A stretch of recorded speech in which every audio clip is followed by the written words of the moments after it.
যে আমি তো আগে ওনারে কিছু কই নাই, উনি আমারে কইছে। আচ্ছা, উনি আগে গান গাইলেন, আঙ্গুল দেওয়ার কথাটা কি আমি বলছিলাম না উনি বলছে? হ্যাঁ, এই দেখেন একটা ভুল প্রমাণ হয়ে গেল।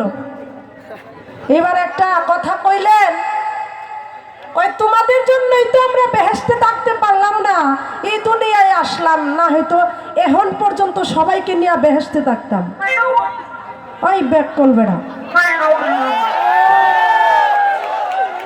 আমি তুমি তুমি আমি যদি এই কার্য না করতাম আজকে এই পৃথিবীর বাগান স্বাস্থ্য না। আর তুমি যে কইলাই বেহেশতে থাকবা, বেহেশতে থাকলে তো গন্ধম না খাইলে আপনি কবির শাহ জন্ম নিতেন না, আমি লাকি দেওয়ানও জন্ম নিতাম না, আর এই যে আজকে দর্শক আছে এরাও জন্ম নিত না।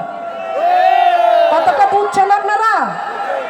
বেহেশতে যদি আদম এবং হাওয়া থাকতো তাহলে সৃষ্টি হতে আজও পর্যন্ত আদম এবং হাওয়াই থাকতো, এই মানব জাতি আর হইতো না। কারণ বেহেশতের ভিতরে কোনো অপবিত্র কাজ চলে না।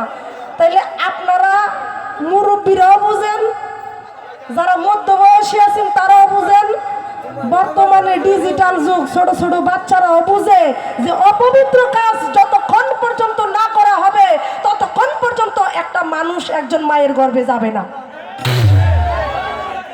বুঝা মাইতো বা বুঝা মাইতো,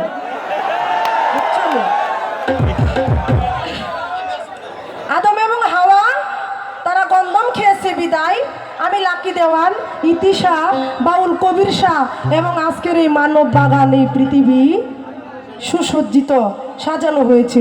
এটা ছিল আমার আল্লাহ পাকের একটা কারিগরি, যে এই কারিগরির মাধ্যমে আল্লাহ পাক এই পৃথিবী সাজাবে বিদায় ওই আদম হাওয়ার পিছনে শয়তানকে লেলিয়ে দিয়েছিল। এবার আর একটা কথা কিচ্ছা কইলেন, আচ্ছা প্রশ্নের জবাবটা দিয়া নেই।